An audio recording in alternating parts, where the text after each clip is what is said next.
오늘 하나님께서 우리에게 주시는 말씀은 요한복음 6장 1절부터 15절까지의 말씀입니다. 요한복음 6장 1절부터 15절까지의 말씀입니다.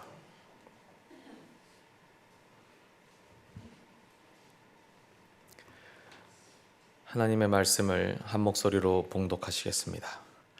그 후에 예수께서 디베랴의 갈릴리 바다 건너편으로 가시매 큰 무리가 따르니 이는 병자들에게 행하시는 표적을 보았음이러라. 예수께서 산에 오르사 제자들과 함께 거기 앉으시니 마침 유대인의 명절인 유월절이 가까운지라. 예수께서 눈을 들어 큰 무리가 자기에게로 오는 것을 보시고 빌립에게 이르시되 우리가 어디서 떡을 사서 이 사람들을 먹이겠느냐 하시니 이렇게 말씀하심은 친히 어떻게 하실지를 아시고 빌립을 시험하고자 하심이라.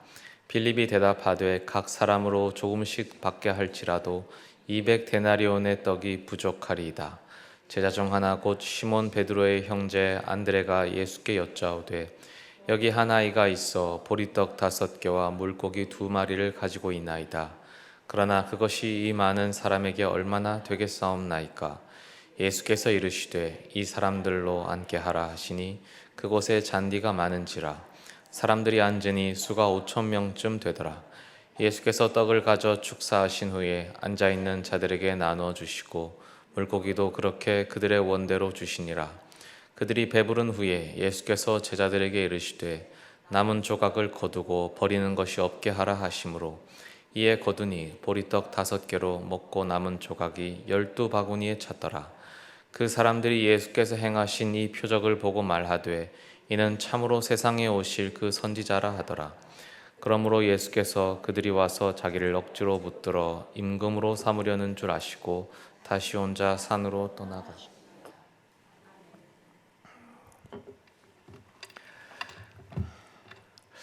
오늘 본문은 누구나 잘 아는 오병이어 본문입니다. 모든 복음서에 다 기록되어 있죠. 그런데 요한복음에는 다른 복음서에는 없는 숨겨진 이야기가 있습니다.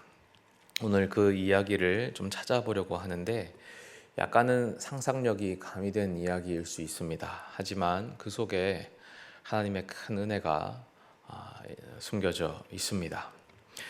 요한복음 1절은 이렇게 시작됩니다. 그 후에 예수께서 디베랴의 갈릴리 바다 건너편으로 가시매. 이렇게 앞뒤 없이 바로 사건이 시작되는데 마가복음을 보면 이 사건 직전에 12제자를 파송하신 사건이 있음을 알 수 있습니다. 예수님께서 12제자를 이제 둘씩 짝지어서 선교 여행을 보내십니다. 이 선교 여행의 원칙이 있었는데 아무것도 가지고 가지 않는 것이었습니다. 돈도 없이 가고 가방도 없이 가고 먹을 것도 없이 가고 오직 지팡이 하나만 가지고 가라 하셨습니다. 그러니까 이 선교 여행이 얼마나 고되고 힘들었겠습니까? 그래서 그 선교 여행이 끝나고 막 돌아온 직후였습니다. 아마도 이 제자들은 아주 꾀죄죄하고 꼭 거짓골로 그렇게 돌아왔겠죠. 예수님께서는 그들을 좀 쉬게 해주고 싶으셨습니다. 그래서 이 갈릴리 호수를 건너서 인적이 좀 드문 곳으로 오셨습니다. 거기가 오늘 본문의 배경입니다. 그런데 예수님은 사람을 피해서 오셨는데 사람들이 거기까지 따라온 것입니다. 예수님은 배를 타고 오셨는데 사람들은 이 호수를 걸어서 삥 돌아서 여기까지 따라왔습니다. 엄청난 열정이죠.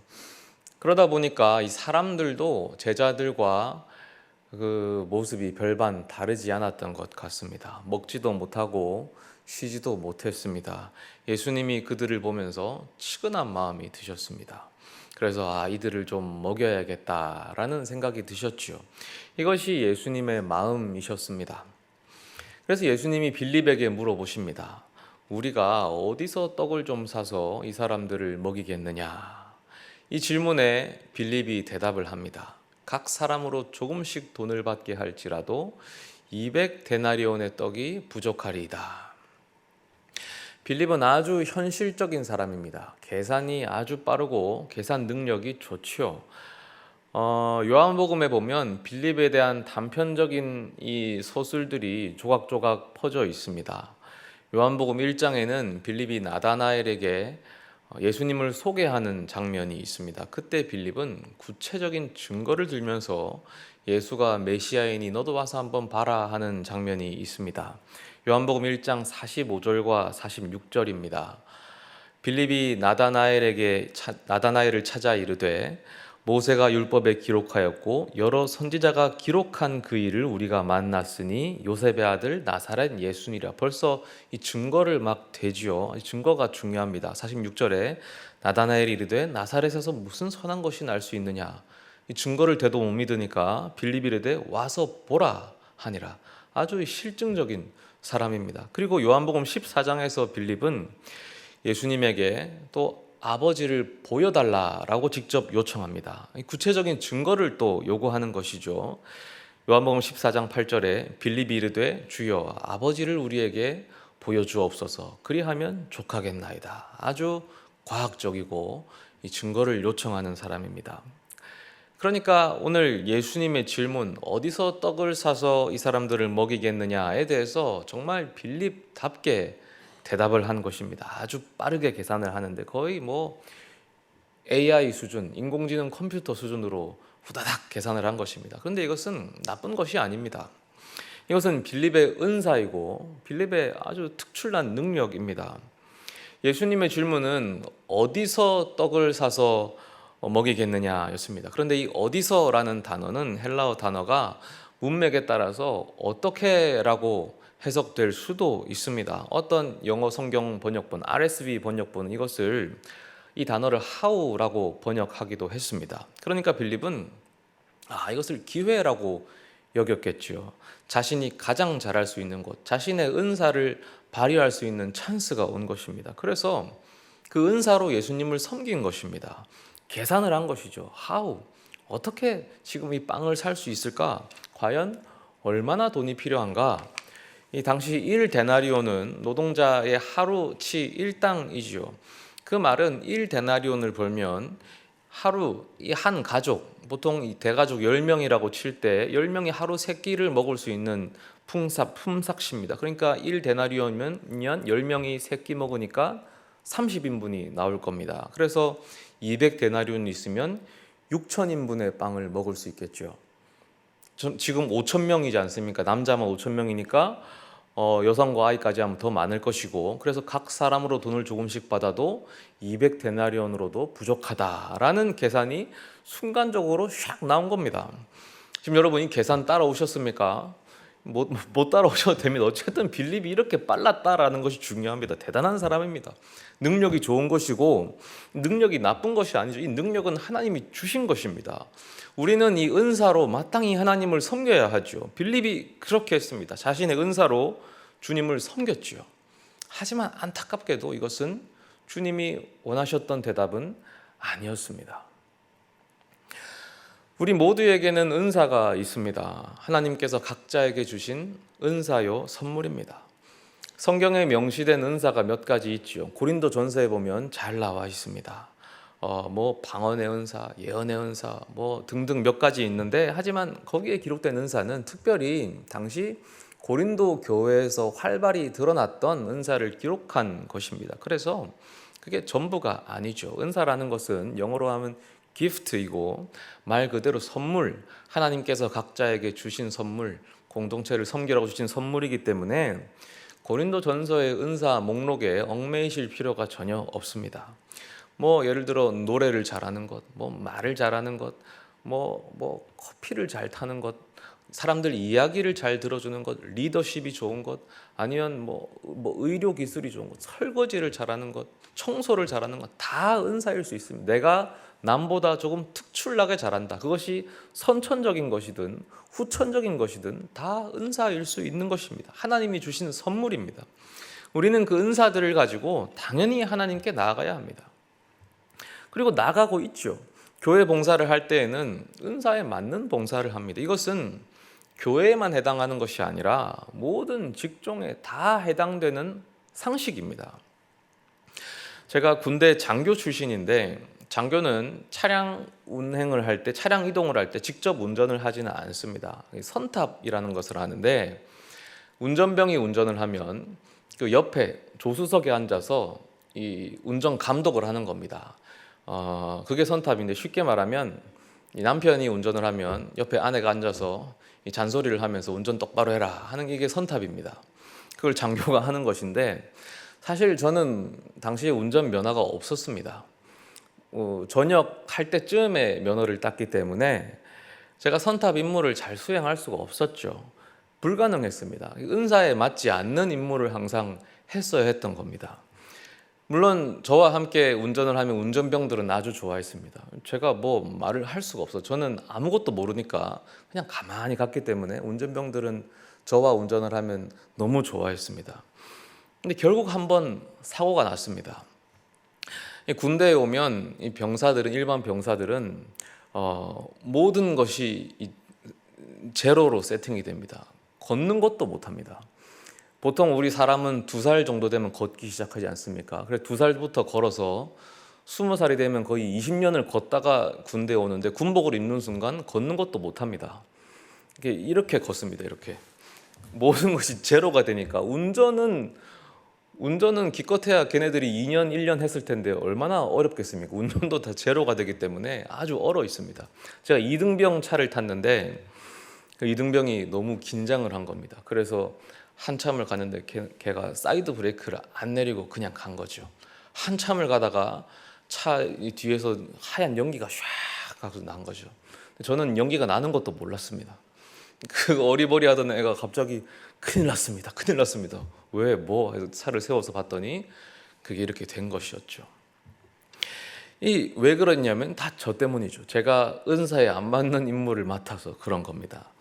이 하나님의 일도 마찬가지인 거죠. 은사에 맞게 일을 해야 합니다. 그래서 우리가 당연히 그렇게 하고 있습니다.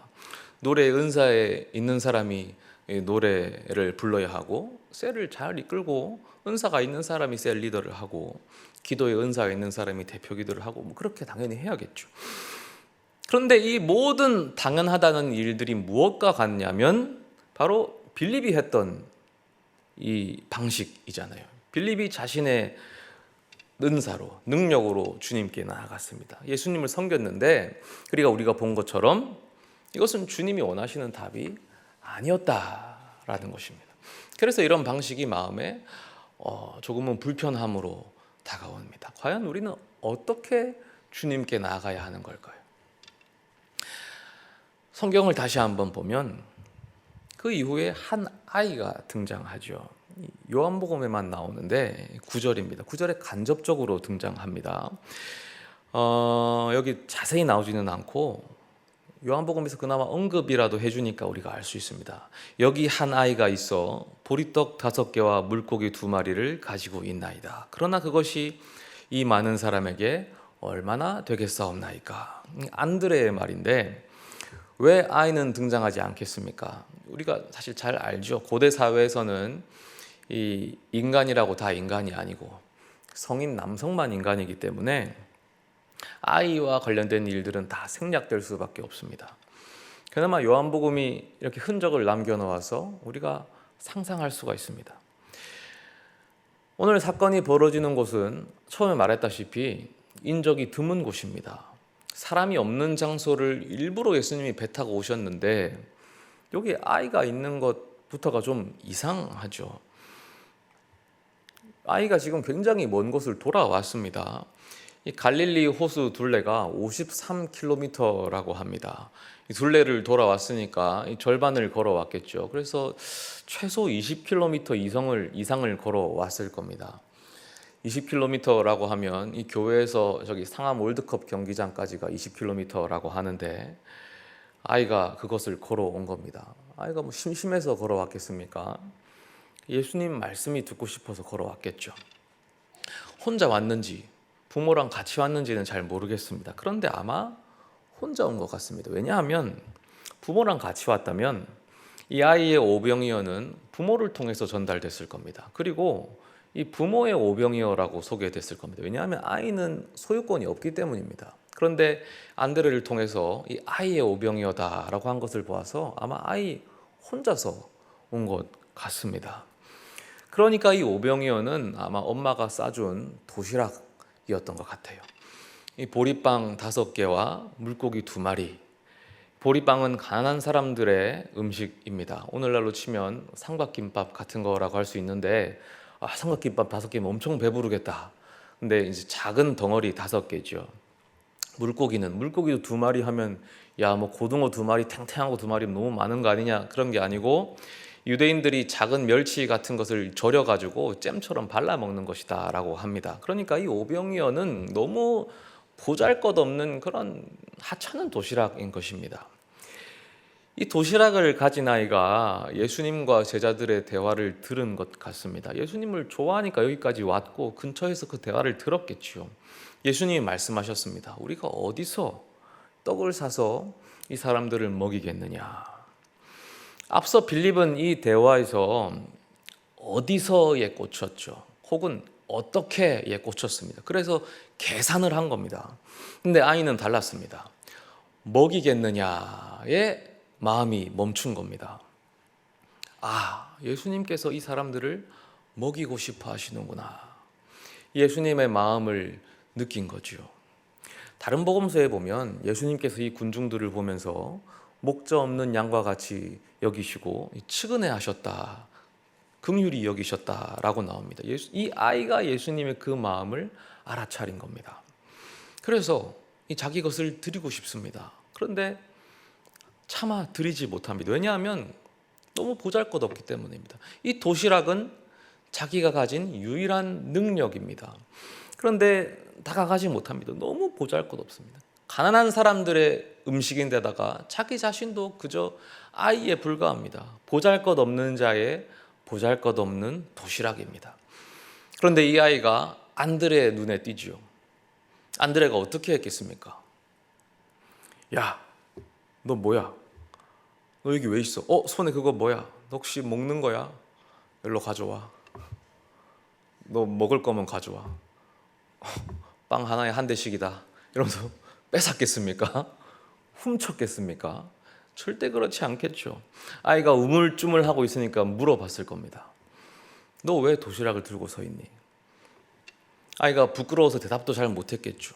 근데 안드레도 이 마음을 알았던 거죠. 보잘것없는 아이의 마음을 알고 예수님의 마음을 알죠. 그래서 이 아이의 마음이 안드레를 통해서 주님께 나아갈 수 있게 됩니다. 9절 다시 보시면 여기 한 아이가 있어 보리떡 5개와 물고기 2마리를 가지고 있나이다. 그러나 그것이 이 많은 사람에게 얼마나 되겠사옵나이까. 안드레도 예수님의 마음을 알았죠. 근데 이 안드레는 믿음이 없습니다. 이거 있어봐야 아무것도 못하겠지. 하지만 그래도 예수님의 마음을 알았기 때문에 이 주님의 마음을 알았던 2사람이 일을 만들죠. 오병이어가 결국 예수님께 나아가고 그랬더니 오병이어가 5,000명을 먹이게 되는 것입니다. 중요한 것은 능력의 크기가 아니죠. 능력의 탁월함이 아닙니다. 물론 당연히 우리가 능력으로 주님께 나아갑니다. 빌립도 능력으로 나간 것이고 이 아이도 능력으로 나갔습니다. 빌립의 계산하는 능력도 능력이고 아이의 오병이어도 능력입니다. 능력은 당연히 주님을 위해 사용되어야 합니다. 그러나 정말 중요한 것은 능력의 크기가 아니죠. 하나님의 마음을 아느냐, 하나님이 무엇을 원하시는지 하나님의 마음을 아는지. 하나님은 당신의 마음을 아는 자들을 쓰십니다. 그들을 통해서 일하시죠.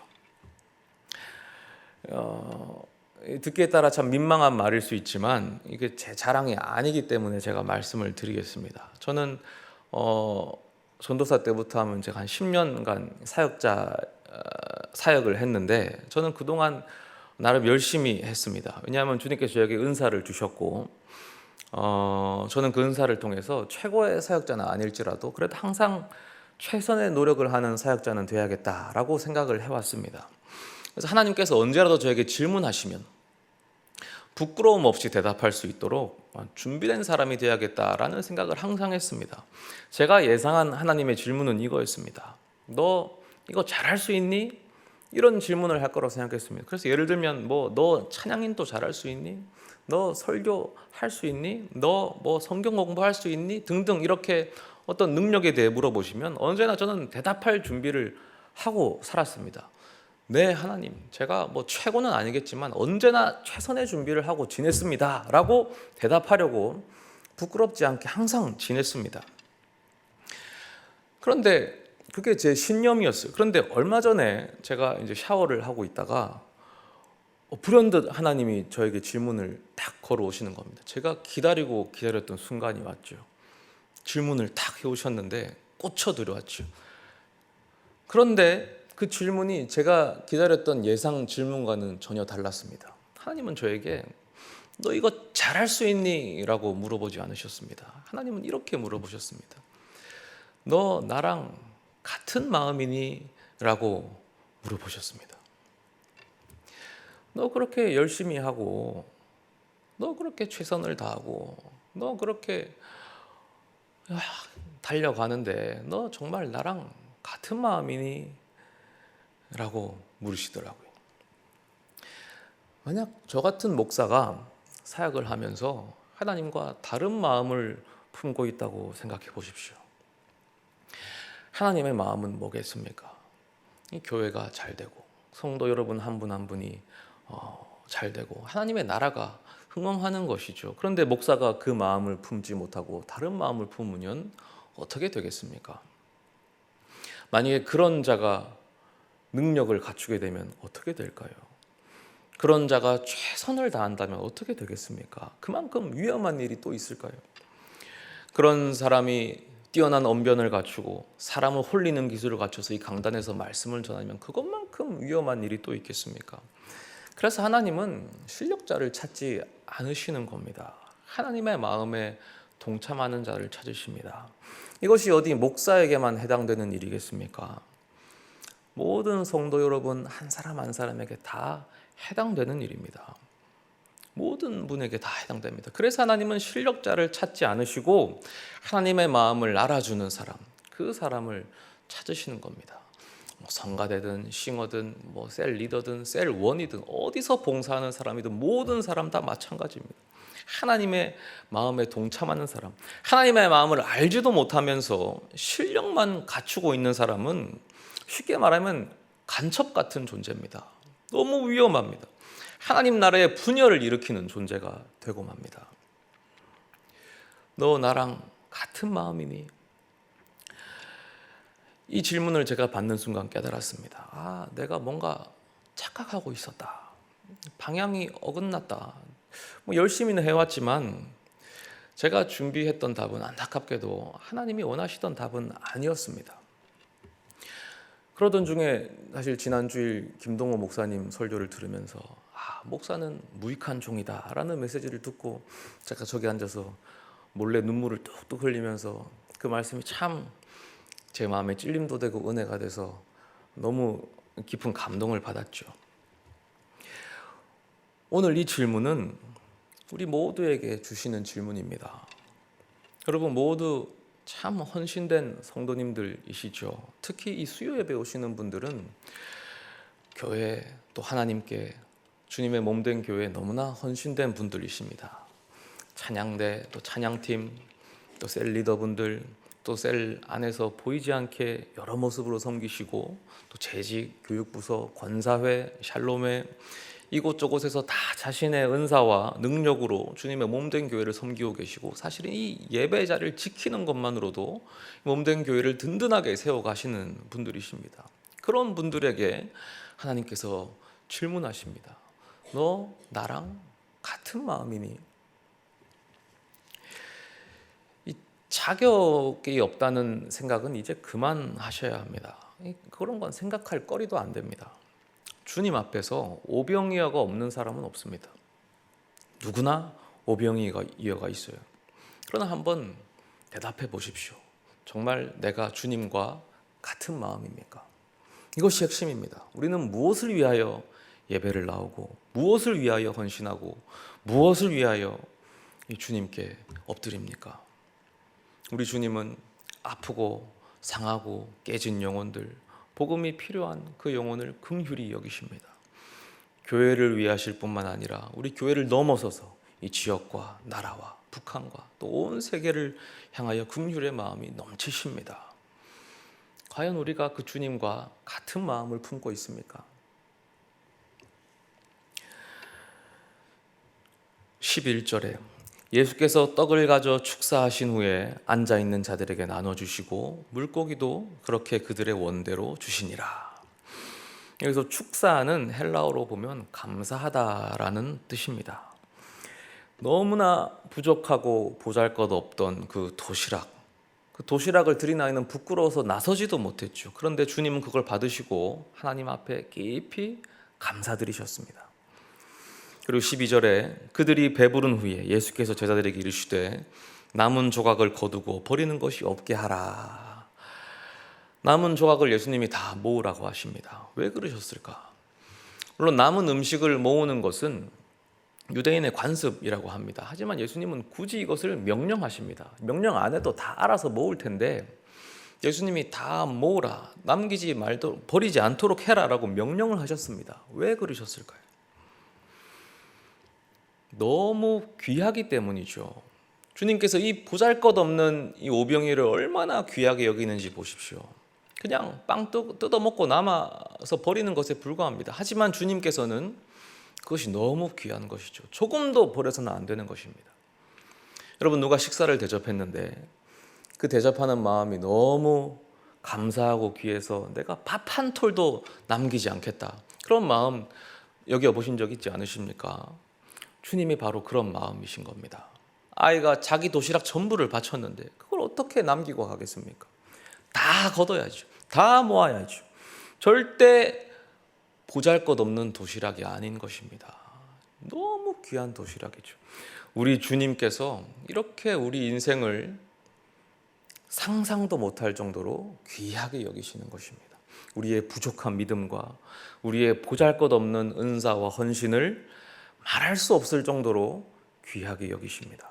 그 크기가 중요하지 않습니다. 그 크기는 아무 상관없습니다. 이미 충분합니다. 자격은 누구에게나 차고 넘칩니다. 중요한 것은 하나님의 마음을 아는 것입니다. 하나님께서 질문하십니다. 너 나랑 같은 마음이니? 오늘 이 아이의 오병이 너는 우리의 인생과도 같습니다. 죄 많고 능력도 부족하고 믿음도 소망도 없는 우리의 인생입니다. 주님이 바로 이런 우리의 인생을 존귀하게 사용하십니다. 우리 함께 찬양하시겠습니다. 하나님 아버지의 마음이란 찬양입니다. 아버지 당신의 마음이 있는 곳에 나의 마음이 있기를 원해요. 아버지 당신의 눈물이 고인 곳에 나의 눈물이 고이길 원해요. 우리 기도하는 마음으로 찬양합시다. 우리의 능력은 보잘것없고 이 아이의 오병이어와 같지만 오로지 하나 바라는 것은 주님의 마음과 같기를 원합니다. 하나님의 마음을 품고 우리가 주님께 나아가기를 원합니다. 우리 기도하는 마음으로 함께 찬양하겠습니다.